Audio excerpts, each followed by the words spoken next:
ऊपर कहीं उंगली उठ रही है राजनीतिक व्यक्तियों के, तो मैं धाकड़ धामी प्रेस में अपना नार्को टेस्ट कराकर सच्चाई को सामने लेकर आऊंगा।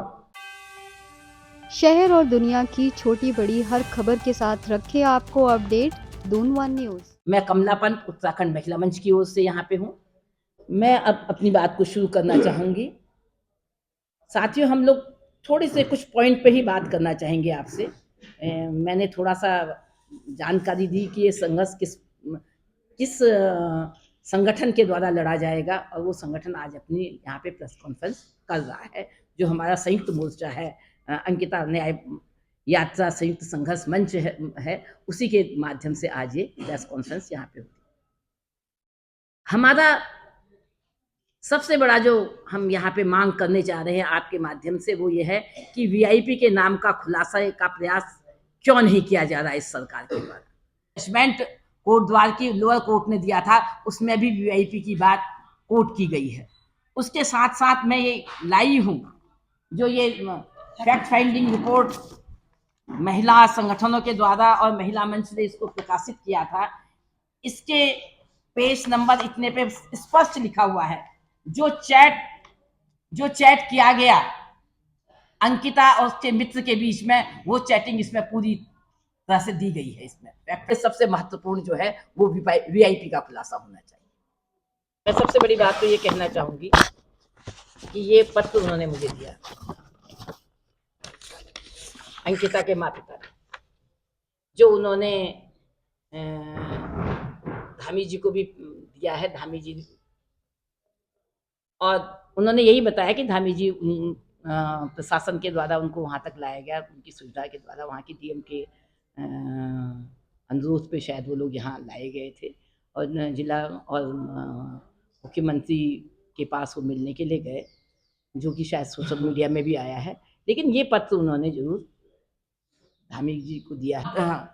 10 तारीख को हम लोगों ने मशाल जुलूस रखा हुआ है, जो गांधी पार्क से प्रारंभ होगा मशाल जुलूस, और हम सभी से आह्वान करना चाहते हैं, तमाम लोगों से आह्वान करना चाहते हैं कि 10 तारीख के इस मशाल जुलूस में, जो कि 11 तारीख के बंद के लिए किया जाएगा, अधिक से अधिक संख्या में इसमें शामिल हों। आपने देखा होगा मुख्यमंत्री किस तरह से इस पूरे मामले को भटकाने की अब कोशिश कर रहे हैं। आप कह रहे हैं, आपने पहले कहा कि मैं अंकिता भंडारी की माता पिता से मिलूंगा और उसके बाद ही आगे जांच के लिए कदम बढ़ाऊंगा। आप क्या करते हैं, आप डीएम को वहां भेजते हैं उनके घर पर, वहां से उनको यहाँ देहरादून लाया जाता है, उसके बाद आप अपना इवेंट करते हो, पूरा ये दिखाते हो कि हम आपके साथ खड़े हैं। दूसरा, उत्तराखंड राज्य के तमाम संगठनों का, राजनीतिक दलों का सीबीआई जांच की मांग कोई कारण नहीं है। कारण सिर्फ यह है कि आखिर वो अंकिता ने अपने प्राण क्यों गंवाए, आखिर इस अंकिता ने क्यों कहा कि मुझे किसी वीआईपी के सामने परोसने की बात हो रही है। ये जो 2 यक्ष प्रश्न है, इसको लेकर हम आज भी पुलिस से एक बात पूछ रहे हैं कि हत्या का कारण क्या है। क्या हत्या का कारण पुलकित है?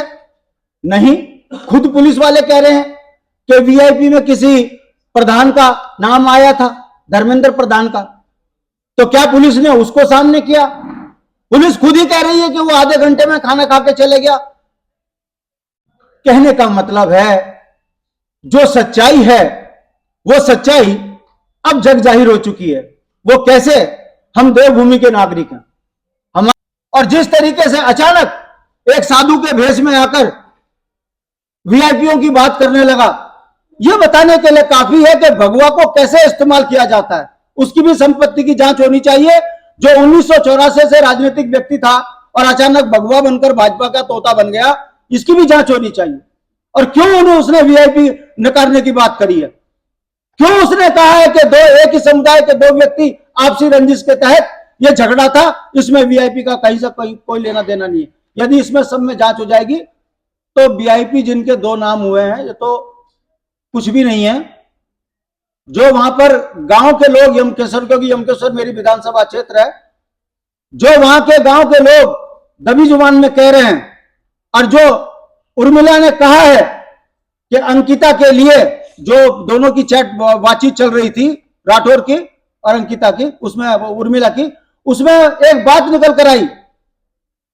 शर्म आती है मुझे उस भारतीय जनता पार्टी पर जो न सनातन धर्म और देवभूमि में अपने आप को राजनीतिक पार्टी कहती है।